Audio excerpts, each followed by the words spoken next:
dalam ajaran tauhid atau ajaran hakikat menuju ma'rifat. Ajaran tauhid itu ajaran di mana hati diajak untuk mengesahkan pada Allah. Tentunya bisanya mengesahkan pada Allah, hati juga diajarkan satu ilmu bagaimana cara untuk menafikan dalam hati selain daripada Allah Subhanahu wa Ta'ala. Itu cirinya ilmu tauhid. Di situ tentunya mengenal dengan kata-kata wahdatul wujud, atau sering digunakan oleh seseorang dengan bahasa Jawa manunggaling kawula kelawan Gusti. Ini perlu kami tegaskan dan kami pahamkan yang bagaimana yang dimaksud wahdatul wujud itu. Sebab di tengah masyarakat ini sering dipersoalkan. Oleh karena saking minimnya kefahaman tentang wahdatul wujud inilah, banyak di antara mereka-mereka umat ini saling menyalahkan. Apa wahdatul wujud itu? Bapak Ibu, kalau hanya faham ilmunya tetapi belum praktek atau lakunya, saya anggap belum paham. Sebab wahdatul wujud, ya, ini nanti arahnya adalah seakan-akan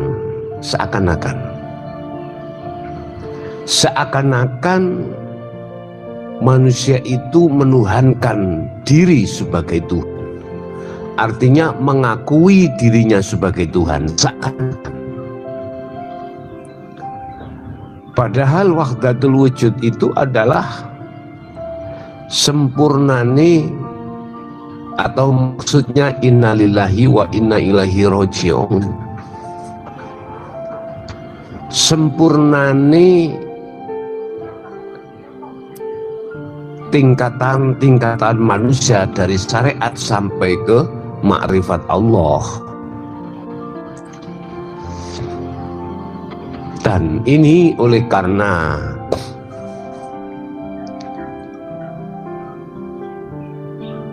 sering di antara umat ini nggak paham, sehingga menyalahkan apa yang pernah terjadi pada diri Syekh Siti Jenar ataupun terhadap Al-Halat, ya. Memang kalau kita lihat dari satu sisi, seakan-akan beliau itu mengikrarkan itu kalimatnya ana al-haq.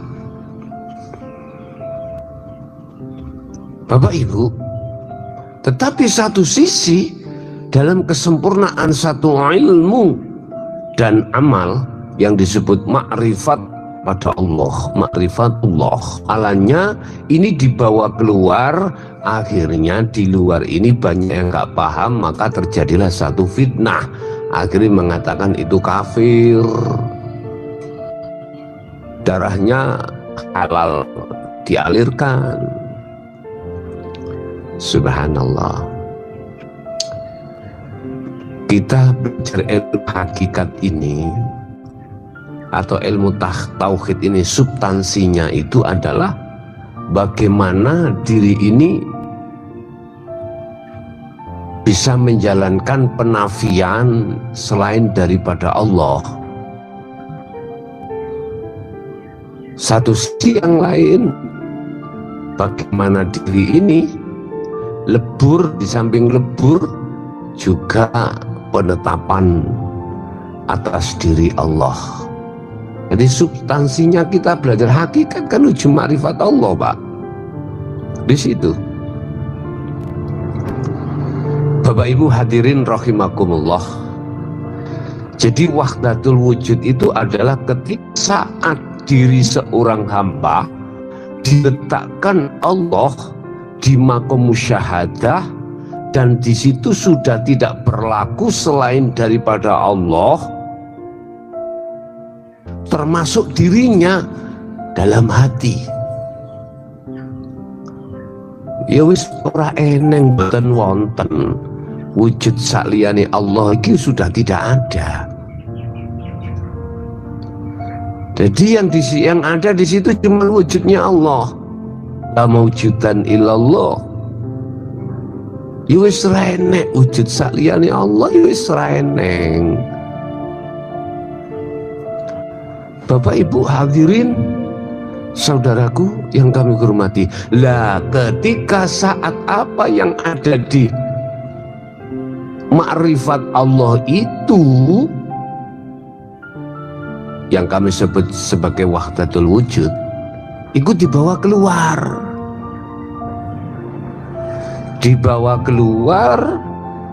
diomongkan terhadap golongan-golongan am, golongan umum. Akhirnya apa yang terjadi? Subhanallah. Jangan dikira wahdatul wujud atau manunggaling kawula Gusti iku kawula bisa tunggal dari siji sampai Allah. Oh enggak, bukan. Yang namanya ahad itu bagaimana toh? Qul huwallahu ahad. Katakan Muhammad, huwa utawi hidup iku Allah, jenenge Allah, namanya Allah iku ahadun esa.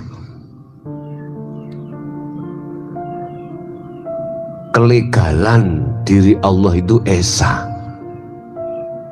Hati ini bisa sampai ke esa manakala di dalam hati sudah tidak tertampil selainnya. Itu loh namanya manunggal kawulo Gusti. Kawulonya sudah fana, sudah dinafikan, sudah tidak ada. Logikanya gini lah, logika ya.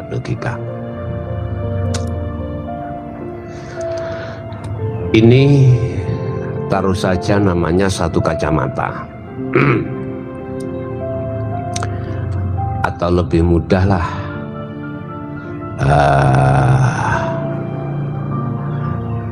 ketika saat kacamata itu dikatakan belum wujud atau belum nyata atas kewujudannya, itu di saat mata kita tertutup oleh sesuatu. Jelas toh? Oleh karena mata ini tertutup oleh sesuatu, yaitu kain ini, maka jelas di situ tidak akan tampil nyatanya wujudnya kacamata. Lah, ini ketika saat dalam diri kita masih ada wujud selain daripada Allah, termasuk diri hamba, maka sampai kapanpun tidak akan bisa sampai ke ahad pada Allah. Jadi selain Allah itu saya ibaratkan kain ini, selain Allah yang menutupi hati. Kacamata saya ibaratkan wujudi Allah. Ya, ketika saat tutupnya mata yang kami sebut sebagai kain ini tersikap, maka nyata ndak wujud di kacamata.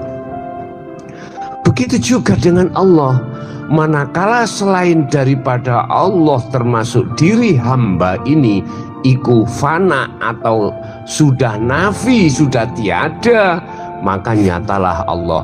Dan disitulah dijawab di dalam surat At-Toha ayat 14. innani anallah la ilaha illa ana.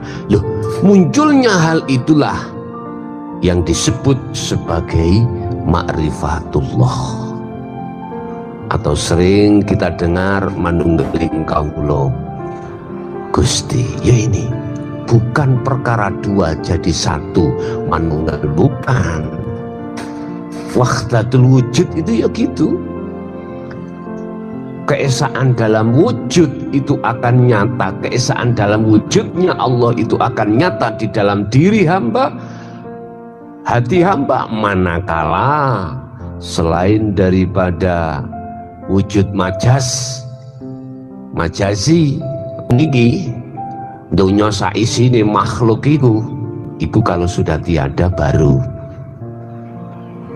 akan nyata Allahnya. Ini ya, saya menjawab dari beberapa jamaah yang bertanya di WA terkait wahdatul wujud ya. Jadi wahdatul wujud itu sendiri bukan satu dengan yang lain itu jadi satu, roh dengan Allah jadi satu, bukan. Manunggaling kawula yang disebut roh iku terhadap Gusti Allah itu bukan. Maksudnya manunggaling kawula kelawan Gusti, kawulane perkara selain Allah dalam hati itu sudah tidak tampil wujudnya. Bisanya tidak tampil wujudnya, maka itu harus dinafikan. Caranya untuk menafikan adalah kunci di nomor 3 titik, baru bisa ke musyahadah. Kalau itu semuanya sudah nafi, sudah hilang semuanya, apa yang terjadi Bapak Ibu? Kewujudan Allah. Jelas ya?